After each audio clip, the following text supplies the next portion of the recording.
आज की कहानी है चालाक कौवा और मासूम कोयल। एक हरे भरे जंगल में कौवा और कोयल दरख्त की एक ही शाख पर रहते थे। कौवा बहुत चालाक और बातूनी था, जबकि कोयल अपनी खूबसूरत आवाज़ की वजह से सबकी पसंदीदा थी। एक दिन कौवा जलकर बोला, बस करो कोयल बहन, तुम्हारी मीठी मीठी आवाज़ सुनकर सब तुम्हें पसंद करते हैं, कोई मेरी काएँ काएँ को अहमियत ही नहीं देता। कोयल मुस्कुराकर बोली, भाई, हर किसी की अपनी खूबसूरती होती है, तुम भी कोई अच्छा काम करो तो लोग तुम्हें भी पसंद करेंगे। कौवा सोच में पड़ गया।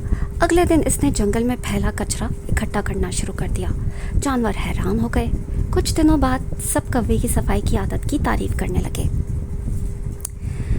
आखिर में कोयल ने हंसते हुए कहा, देखा, मीठा बोलना सही, अच्छे काम करके भी दिल जीते जा सकते हैं।